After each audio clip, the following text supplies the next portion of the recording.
So, good morning, good afternoon. I've done it again. Good afternoon. Thank you for joining our session today. Today's session is on redesigning support for managers.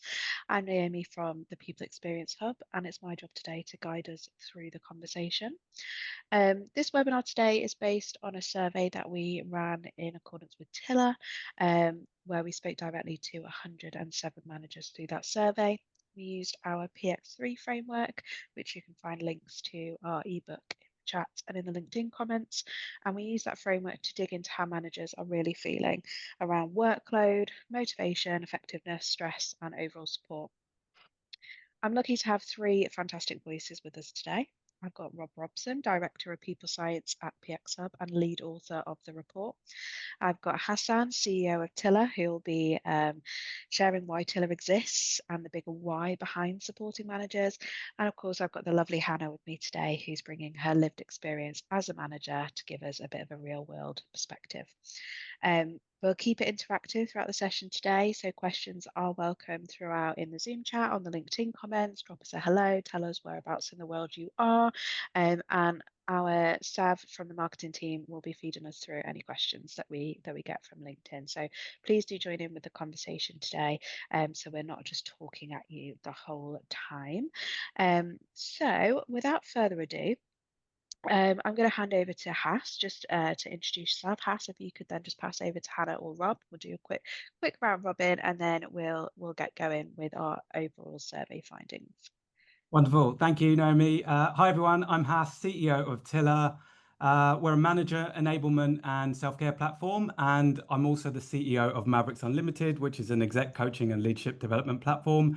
Been doing that for about 10 years, and then before that, I spent about 15 years in HR, doing every role from assistant right through to chief talent officer. So I've seen a lot around managers, and I'm really passionate about this topic. So delighted to be here. Over to you, Hannah. I'm Hannah. I'm Chief People Officer at Tillo. So Tillo is a fintech, and we are a rewards and incentives API for consumers, buyers, and brands.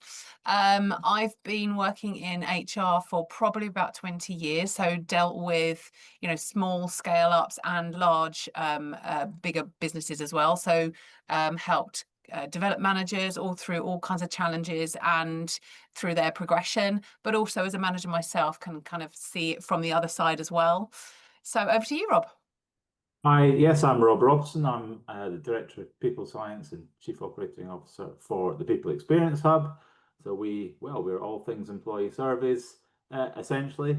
My career, I'm a chartered psychologist. I've had an eclectic career around people and HR change transformation for both consultancies and multinational firms, and that has included time as a talent manager. It's included work doing management development programs for clients, and of course having been a manager myself too. Lovely stuff. Thanks, everyone, and thanks for keeping it concise. So we have Hassan from Tiller and Hannah from Tillo, just so people don't get confused. They're very similar in name, and we are getting towards the end of the week, so we don't want people getting too confused with their tired brains. So let's start with the big picture overall, the findings from the survey that we did and that were in the report. So we asked managers what they needed most, and 4 themes stood out overall. So the first was managing workload. The second was having access to learning and resources. The third, which I find the most interesting, is dealing with the emotional side of management. And the fourth is being equipped as good allies for their teams. So first of all, I'm going to hand over to Rob. So Rob, can you help us unpack what this means from the data side of things? Yeah, I think without spoiling the report itself, let people read the detail. But we asked a range of questions, and the overall average score was using our scoring system was 59.1. Now that in itself doesn't mean anything, but it's marginally below our overall client average. And the reason why I raised that is because I think when we talk about it, so we're not just talking to a group of people who are just complaining about everything. Basically, there are highs and there are lows in the results. And so when we talk about things like workload and emotional aspects of management, learning resources, we know that actually these are things that stand out for managers, and they're not just, like say, having a grumble. Yeah, definitely. And Has, why do you think those four things matter so much for organizations and managers today?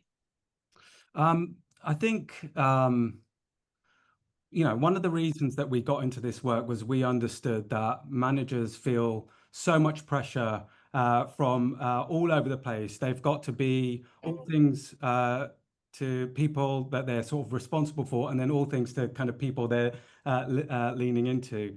And there's an impact on not supporting these people through organizations. So people, businesses will find that on their bottom line, in their team morale and their engagement. And that's why it's like a really, really important topic for us to kind of get into today. Lovely. And Hannah, of course, we brought you here today because you've got a wealth of experience of being a manager in different levels of different organizations. Does this kind of line up with your own lived experience as a manager, those four things that they need the most? Yeah, I think it does actually, because to kind of build on what Hass has said, really people managers are the linchpin to kind of making the strategy work and not work. And so it's the most crunched in layer, if you like. And when I've been a manager of managers and a line manager as well, and it's really, really tricky to get that balance right, I think. So all of those things do resonate. To get that alchemy and the right support levels and the right structure and the right conversations happening is really tricky when you're trying to execute on an ambitious strategy. Yeah, for sure. And I think um, getting that balance right obviously then leans into overall effectiveness. And that was another theme that came out in the report quite strongly, is that managers themselves feel that they're creating an enabling environment for their teams. Like over 3/4 of our managers surveyed agreed with that. But then fewer than 60% feel that they're bringing their best self overall to the role. Um, Rob, talk us through that tension between the team effectiveness and the personal effectiveness, and maybe what relationship that has with those four things that managers are needing. Yeah, it's an interesting one, isn't it? Because they feel that they're building, a good team environment, but they don't necessarily feel that they're that effective in themselves. And that sort of cuts to the heart of maybe, what does it actually mean to be a manager? You know, it maybe in an ideal world, it should be that being a manager is about creating an enabling team environment, and maybe this result sort of hints at some of the challenges that we're going to deal with ahead. It maybe suggests that people are struggling to transition to, from contributor to leader, but what we see in terms of the relationships here is that they feel more effective when they also say that they believe they can grow, which is not too surprising. When their workload is manageable, again, not too surprising, and and that they get the right sort of learning around team management, and those aspects are low scoring in the survey. So what they're saying is the things that actually drive feelings of being effective as a manager are in the things that are low scoring. And of course, each one of us here today has been a manager or is a manager at the moment. Does anyone have any views on how you can balance supporting your team with also looking after your own performance, and maybe any experiences of how that's been conflicted in the past? I was going to say it's a really tricky balance. I mean, the saying goes, you have to put your oxygen mask on first before you look after your people around you, and I think that is really true. So I think we probably all had moments where we've learned that the hard way. We want to be the hero, we want to fix. That's part of being a manager. That's certainly part of working in my profession, is that you are there for everyone else. But if you don't kind of take a stock back and step back right and take stock of the situation and think about how best to apply a particular solution, because it's not a cookie cutter approach. Every single solution is going to have a slightly different tact on it. You might then, you risk giving the wrong advice or having the wrong approach. So it's just practice, and sometimes you do have to learn the hard way. But if we can get into the discipline, which is where Tilla's resources comes in, if you can get into the discipline of really thinking through things and and rather than kind of reacting and pausing, counting to 5, thinking about what's the best reaction here, then that really can get into that rhythm of that's the best approach. And also I would say it's okay to go, do you know what? I don't know what the answer is right now. Let me go away and think about it. I think we're so eager to kind of give an answer, not really caring or not really worrying about whether it's the right answer, that it's okay to go, let's just pause, let's think about this, I'll come back to you. Yeah, it's interesting that you say that, Hannah, because someone once told me one of the most intelligent signs in a person is the ability to say that they don't know, and go away and find the answer. Of course, you mentioned Tilla's resources there, and Hassan, this is the world you live and breathe every day.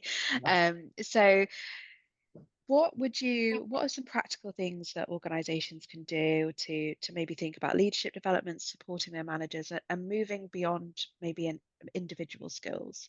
Yeah, well, I'm going to start with a recent stat that I read, and it's quite alarming. So Gartner did some research, and they found that the span of responsibility for managers has gone from one managing 5 people in 2017 to an average of one managing 15 people today, and it's getting worse.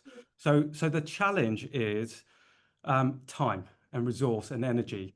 And what I will say is I've known Hannah for a long time, and she has always been a trailblazer in looking after managers. So we did some work in a previous company of hers at the leadership C-suite level, and Hannah brought us in to do some work with her managers.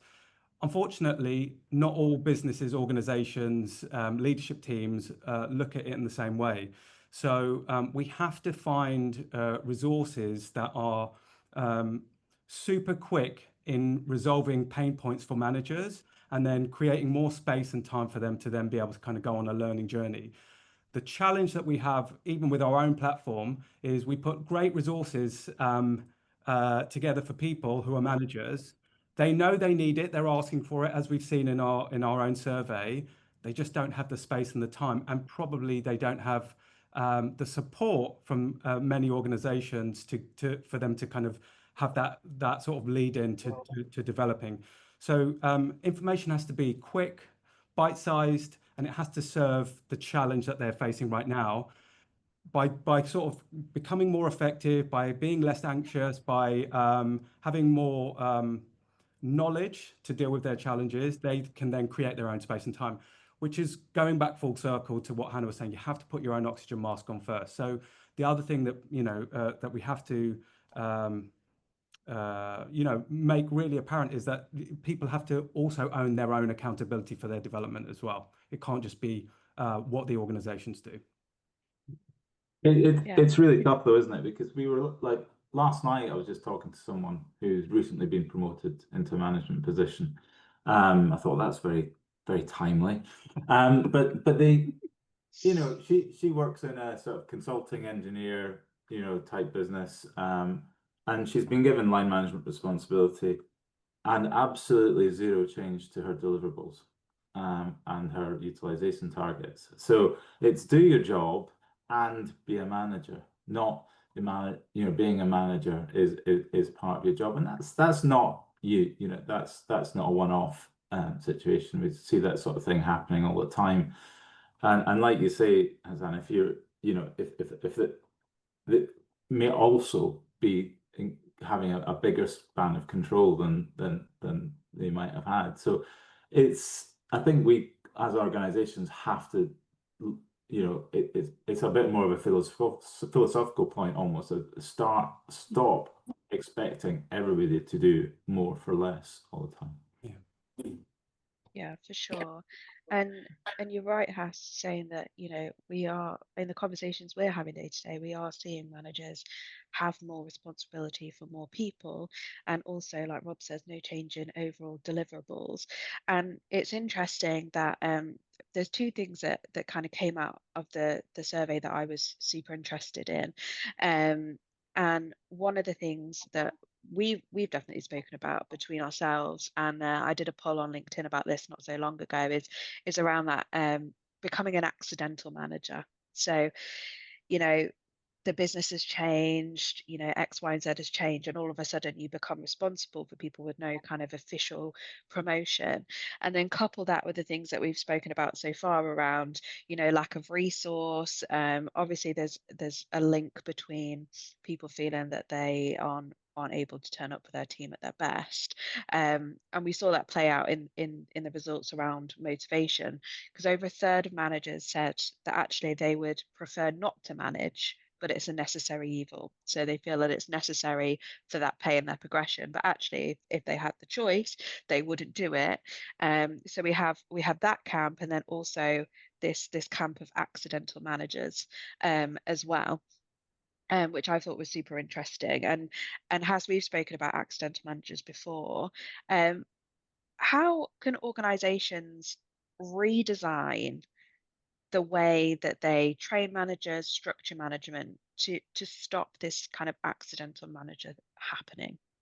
Yeah, I mean, I think the statistics show that 82% of managers are accidental, and it's just literally being, great at a craft, and then you kind of thrown a bunch of people without any training. I think structurally, what organizations can do is begin to prepare people before they're needed for management.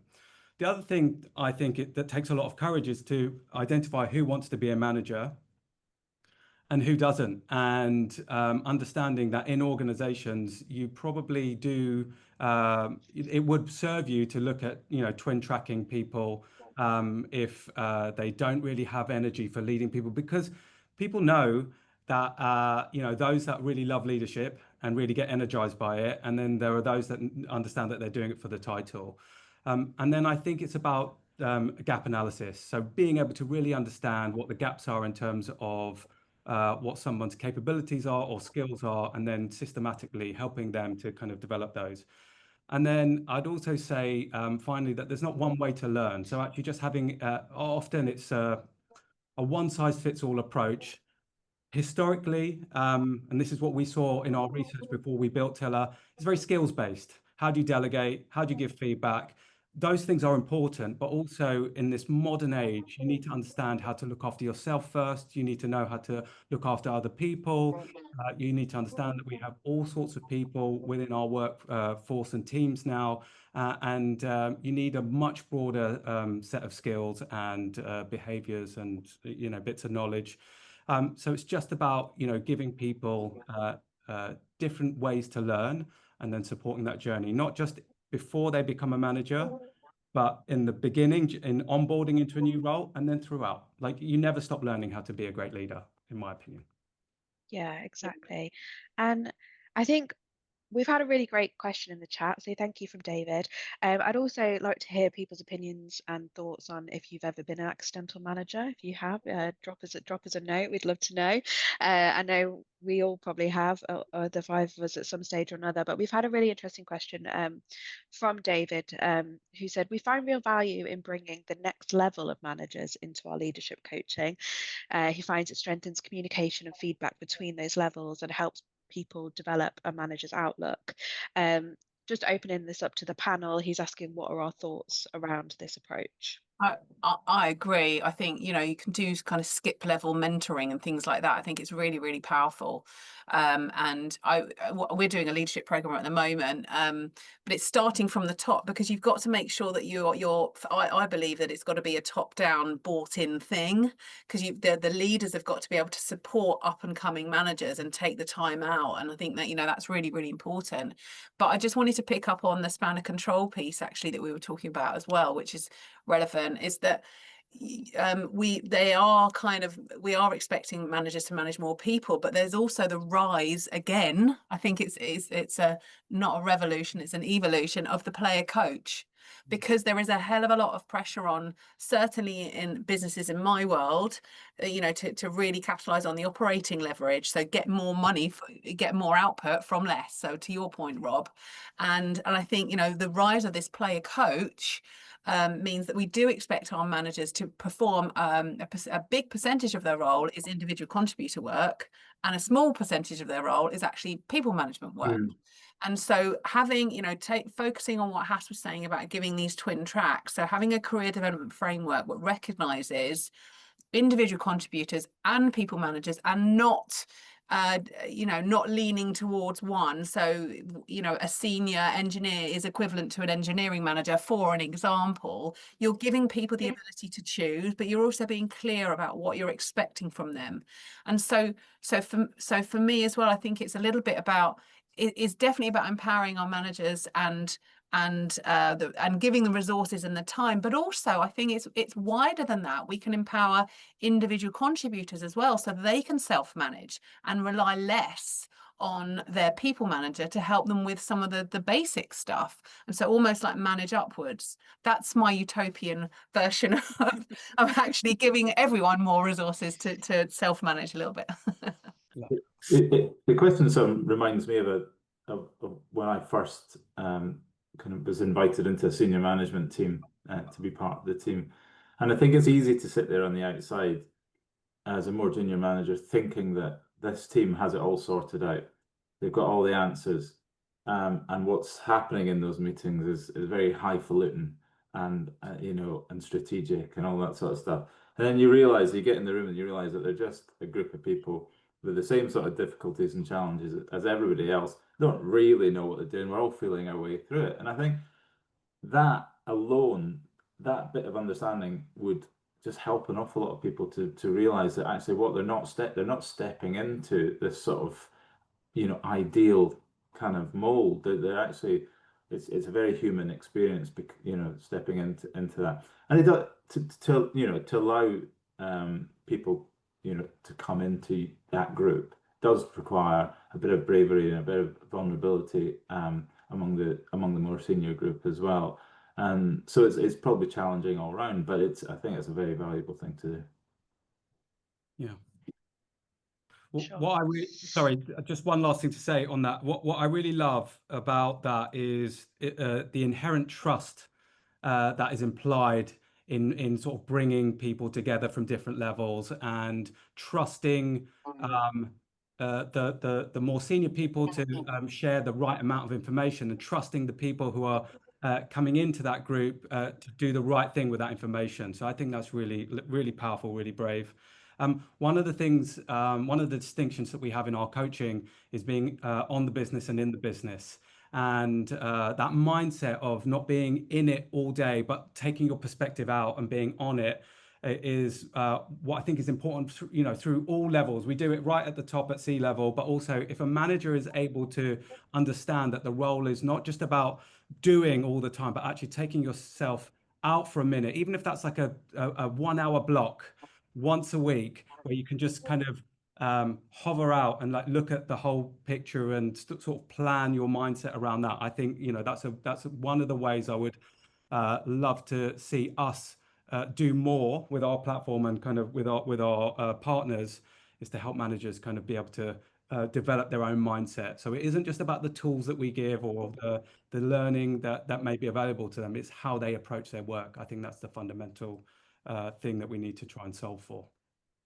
For sure. And I think it leads on to my point from earlier that, you know, a sign of a strong leader is being able to say, I don't know. But certainly from my experience, another sign of a strong leader and a great manager is that ability to step back. We internally call it building in recovery time, like brain recovery time, just taking that step back and almost overseeing, taking that look at the bigger picture, giving yourself time to mentally come to a little bit, because when you're so stuck in the day to day and the doing, as you said, you almost get like tunnel vision, and then that's where your motivation goes down, your stress goes up, and it almost, that's, I feel like from the experiences I've had and the managers that I've spoke to, that is that catalyst then for becoming overwhelmed and, you know, and not enjoying the role. We've had someone in the chat actually share a little bit of their experience, and I won't name them in case they don't want to be named. But I just thought it was interesting. They said, I was an accidental manager, and luckily I loved that part of my role. I did have some mentoring, but there was nothing formally available for becoming a leader, zero training or workshops. This has changed a few years later, thankfully, and the difference was visible. With support and training, I became a better manager and a better leader. And it just goes to show, doesn't it, real life example of having that support. That's something that keeps coming up quite a lot, and training, and like you said, in a way that people can digest it, learn it, does make better managers and better leaders overall. Any other kind of thoughts, vibes on accidental managers before we move on to the next bit of the report? Well, just to say that it's a great point that person made. You know, just because it's accidental, just because it happens to you, doesn't mean you're not going to enjoy it. And actually, you might really love leading people. You just haven't been prepped for it. But once that then does come into play, then imagine what's possible. So yeah, I really love that point. Yeah. We've actually just had another question come through. Sorry, Hannah, I just cut you off there, but you might have an answer to this question as well, because I thought it was quite interesting. Someone's asked, is there a distinction between leadership and management? For example, can you be a great leader but not a great manager? Well, the second part of that question, my initial reaction is no. I don't think you can be a great leader and an awful manager. I think being part of a great leader is being a good manager. And I think leading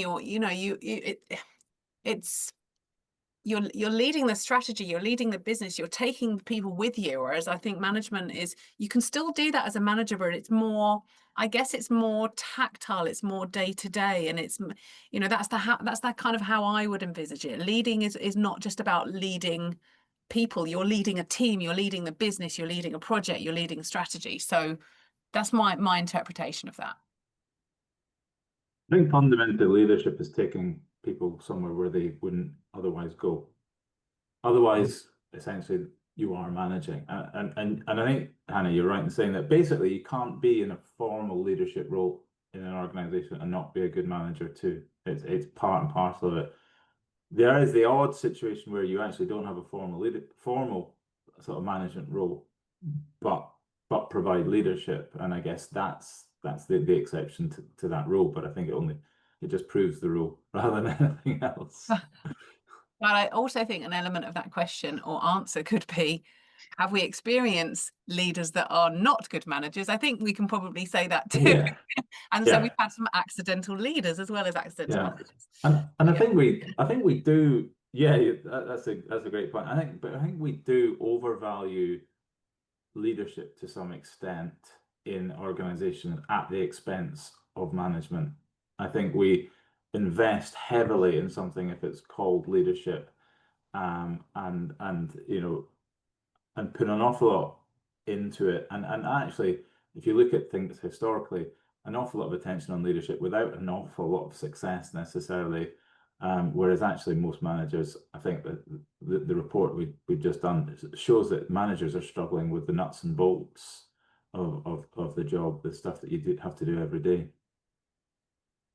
For sure. And I think the reason I thought that was such an interesting question is almost kind of, it frames the conversation we're having, because I think when people think of management, some people think of leadership, and when some people think of management, they think about that team leader in a restaurant, or, you know, and I think it's I thought it was an interesting question because it helps us clarify who we're actually talking about in this conversation, that there are two different layers there.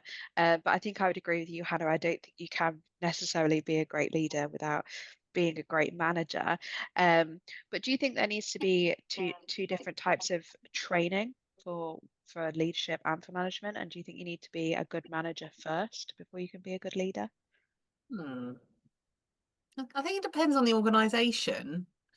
I think you can have some really good successful programs where you're doing both, but I think it depends on the challenge of where the organization is at the moment and what you're trying to solve for. I think there are definitely some fundamentals. Some People Manager 101 is kind of that's how I would interpret it. Doesn't mean to say it necessarily leads to good leadership, but you know that there are the basics, the fundamentals there that you know we should be, that people should need. And I also think that we're probably guilty of that. That's just common sense. And for some of us it comes really naturally and some of it doesn't. So yeah, there's some nuances there. Yeah, for I sure. mean, I'm sure Hassan's got a view, but I think a lot of what makes a good manager is about using good resources, and probably a little bit less about training.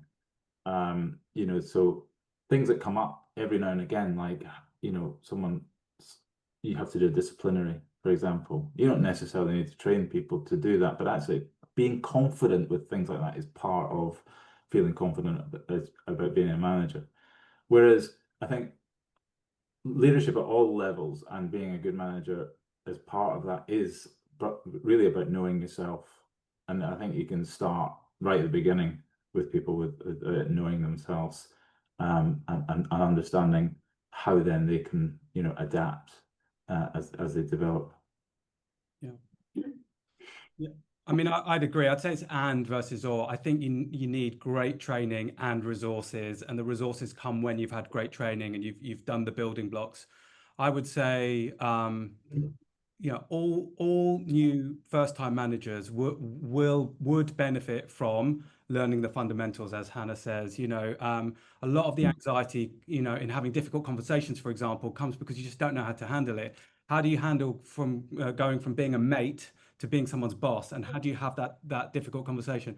So, like putting those early training steps in place. And I remember doing this in person before we kind of built the platform. And those sort of light bulb moments that go off when you do some the good old fashioned role play, just the confidence that came just by doing the practice. And then we had notes from that person that I'm really thinking about, where it just their whole experience of managing transformed. Once you get those building blocks in place around, you know, building the psychological contract with an individual or your team, how to delegate properly, how to give feedback, how to start to use coaching skills to kind of build someone up and sort of build their performance, you can then start to move into the more strategic side of leadership, where you can start to kind of think about how you think about delivering projects at scale and using kind of tools and methodologies and models. And that's kind of the philosophy behind Tiller was, you know, we do the basic fundamental skills, but also we give you the resources like mental models and scripts and things like that, that just give people those resources once they've got those building blocks in place. But we've definitely worked with a lot of leaders who didn't have those building blocks.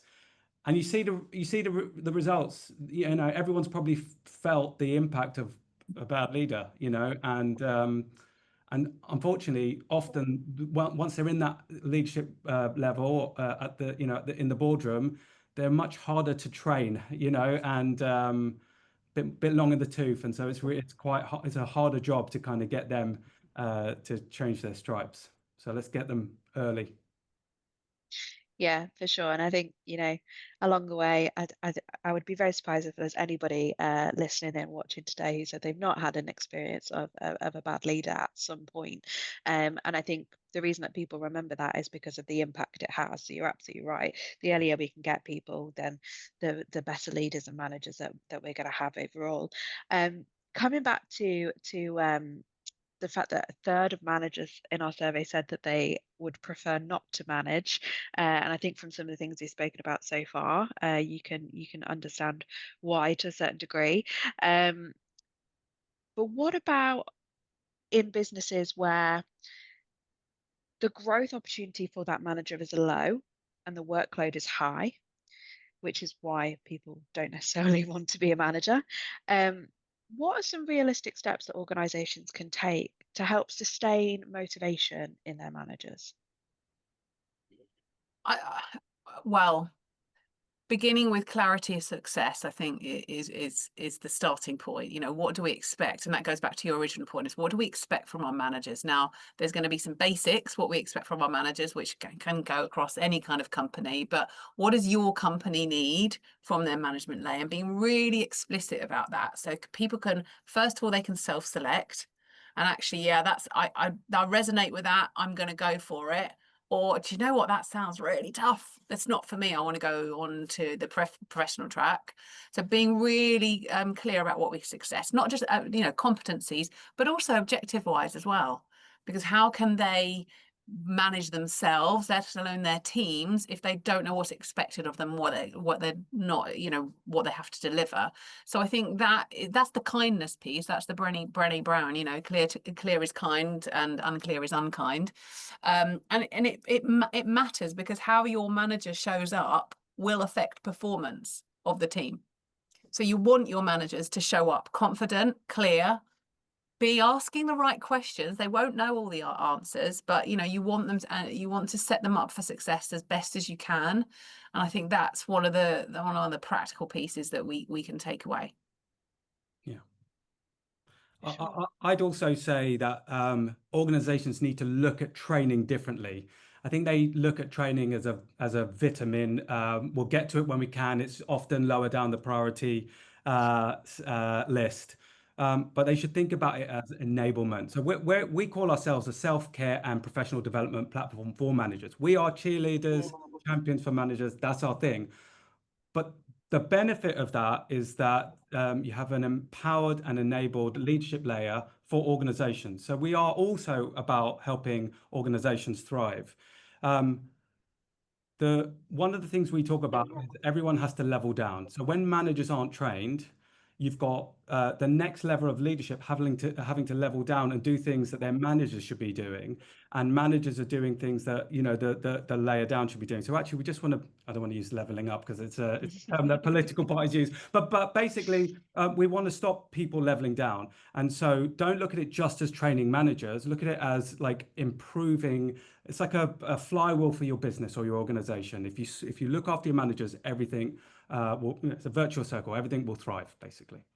It's interesting that you just said that, Hass, because we just had a comment left. So thank you, Alison, for your comment. She said, I've experienced leaders who have managers underneath them in the org chart and therefore forget they are managers themselves.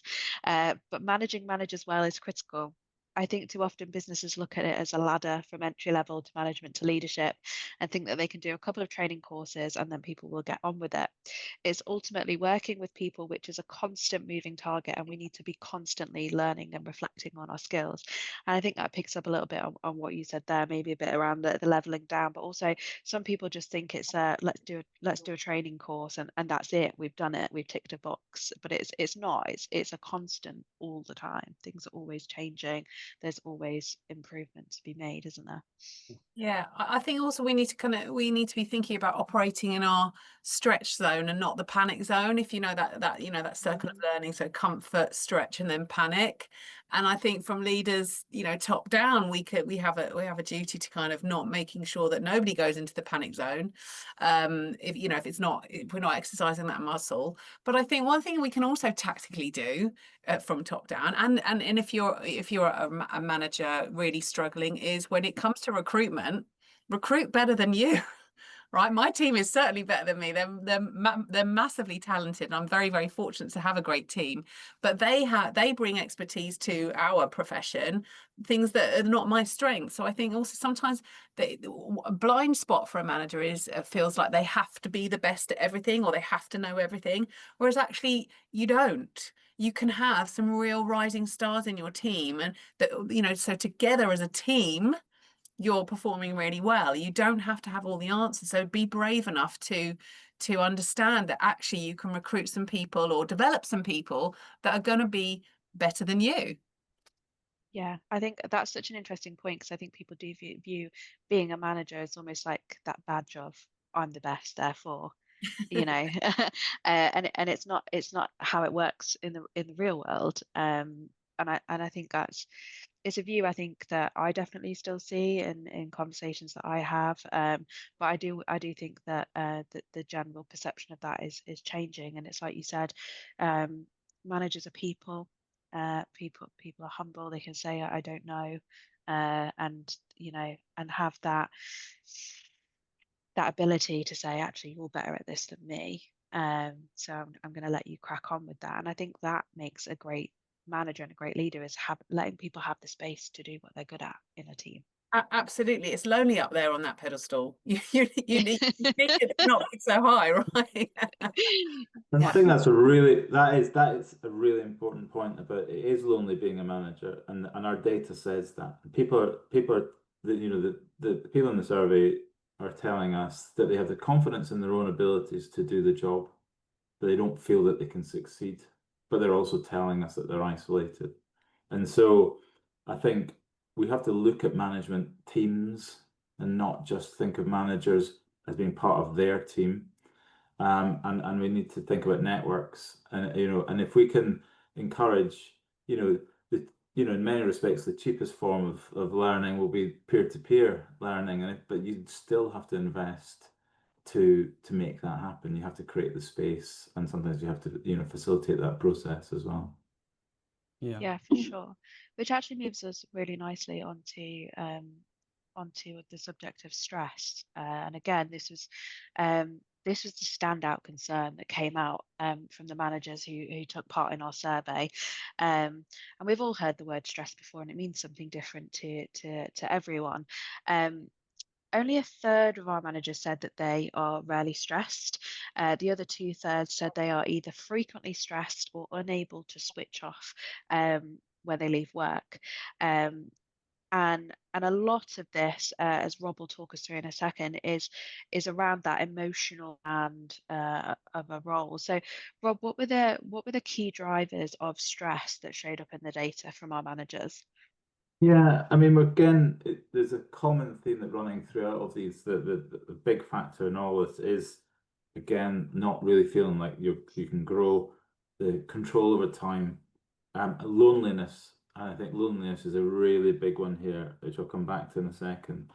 Workload is contributing to that, and this is the different levels of the framework, happening here. But the failure to help managers, to become prepared to deal with the emotional side of the job, and that bit about allyship. I don't feel like I'm ready for this part of it. And aligned with that that loneliness, and what we're seeing in a lot of our survey data from time and time again is that employees actually rate their managers highly. They say they're caring, they're respectful, they're supportive. And what we're seeing is tight. It looks like managers in a lot of environments are tight with their team, with the team that they manage, and not tight with other parts of the business, and perhaps the more senior parts of the business, that the business as a whole. And it feels like it's almost a protective role that they're playing. They put their arms around their team and act as a buffer. And if that's the case, then they're absorbing an awful lot of that stress, and they're not interacting enough with their peers, with other parts of the organization, and potentially it's just compounding that loneliness and stress. Yeah, for sure. And Hass, you touched on this a little bit earlier, is how do you go from being a mate to a manager? And some of the really interesting stuff that came out in the survey was, like you said, Rob, around that allyship, and that managers don't necessarily feel like they're being the best ally for their team, even though they're trying to be. How can organizations prepare our managers better emotionally and structurally for the demands of being a manager? Yeah, I think it's not just training them in new skills. It's also about helping them to understand energy management. Our energy is finite, right? So if you're with your team, you're focused on getting some projects over the line, some goals. Of course, you're going to be focused on like making sure they are thriving. And so your tank is probably going to be running low, and that leaves you very little time for yourself and for others. So helping managers understand that, like understanding the difference between pressure and stress, when you're sort of tipping into stress and when you're tipping into kind of overwhelm, and how to regulate around that, all of that's really, really important. Understanding the ebbs and flows, and you can't just keep going all of the time, I think is really important. And then something that we tripped into, but we didn't really name it, and I'm going to declare it, is something that a lot of accidental managers get, and frankly all of us get is imposter syndrome. Yes. Yeah. And like imposter syndrome is it's the narrative that we tell ourselves we're not good enough when the other ones are doing it better. I have to I have to do this because if I don't I'll fail and I'll get fired. All of this stuff that we carry around with us is also taking energy away from us. So it's really also important to understand what imposter syndrome is, that you're going to be facing it. And actually, again, like I said, earlier, let's start training people before they're managers. Let's start providing resources and understanding around these things that are, they're going to be faced with.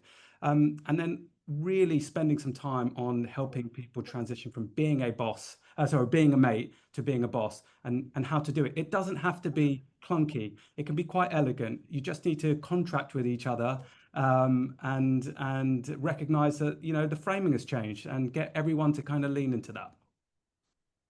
For sure, for sure.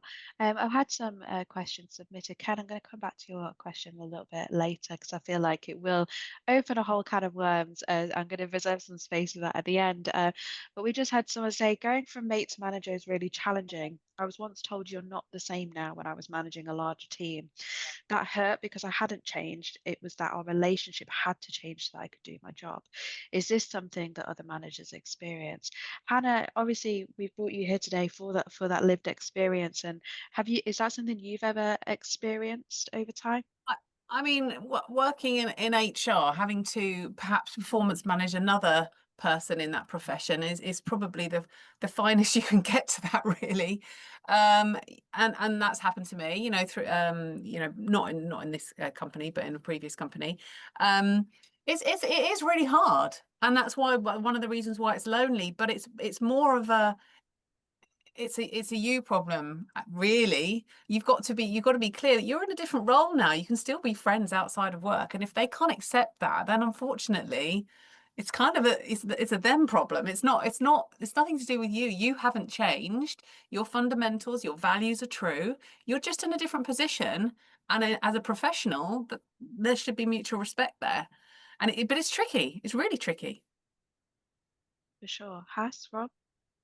I mean, this comes up in our community quite a lot, actually. And I think, everything Hannah says, in terms of if they don't accept your progression and give you a hard time, then there's something about, that friendship. But what I'd also say is just be consistent. Like, it's really hard. You'll be challenged in moments not to kind of lean into your friends a little bit for a nice project or just being a bit softer on them.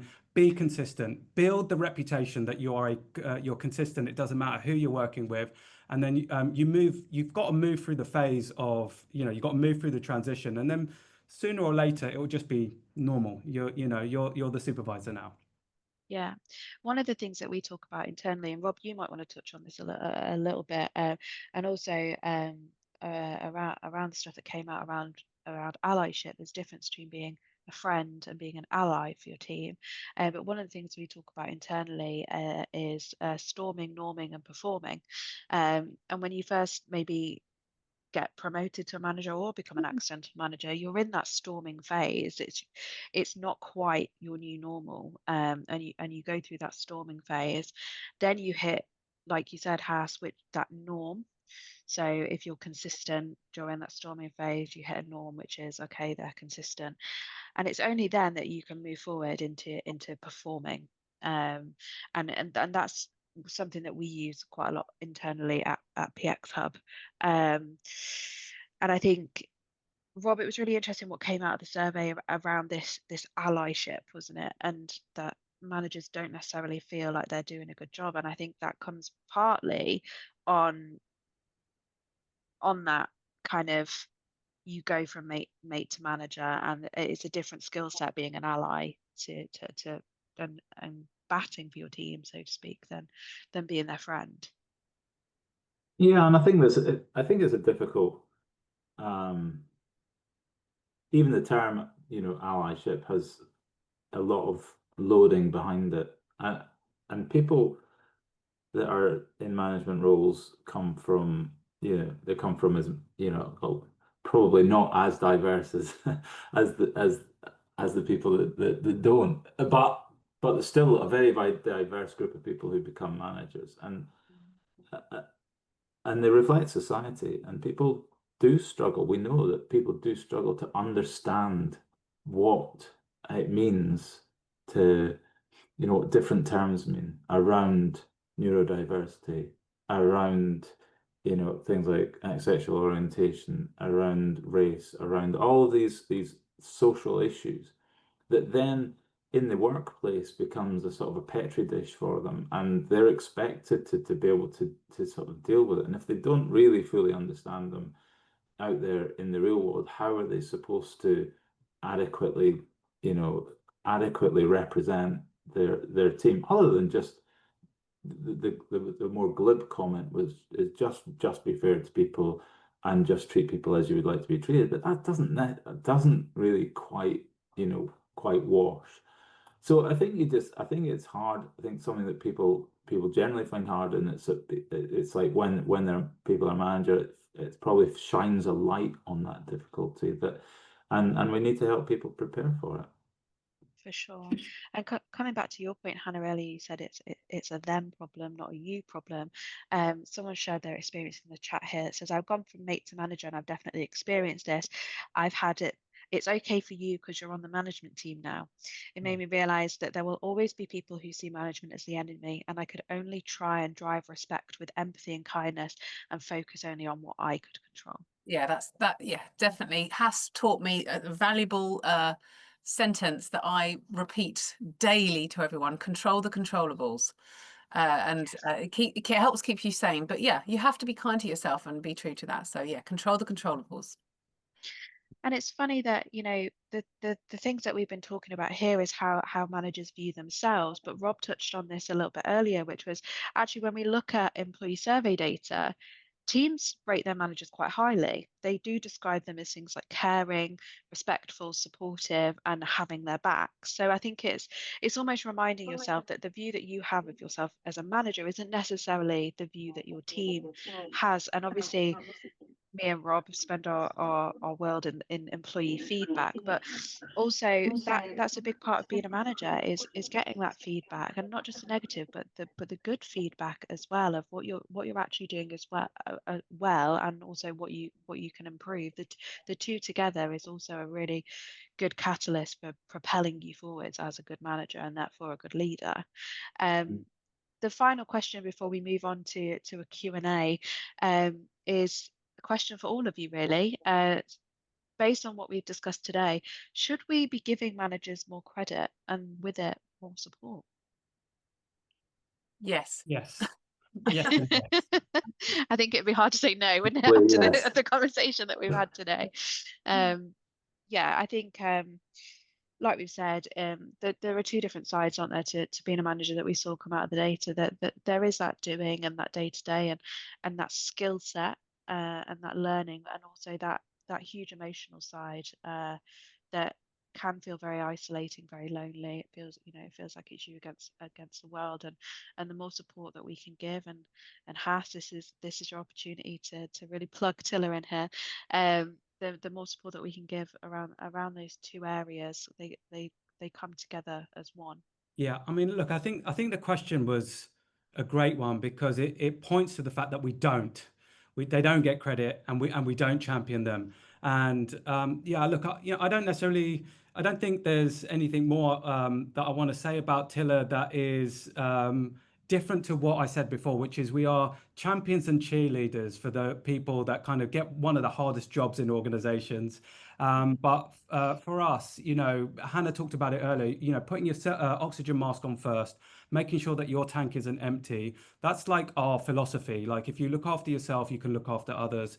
And so when we built Tiller, it was not just about like developing skills. It was about helping managers to understand the mindset that it takes to look after themselves, the mindset that it takes to look after other people, giving them tools and resources that actually are often only reserved for really senior people in senior leadership roles, just bringing accessibility to all of that.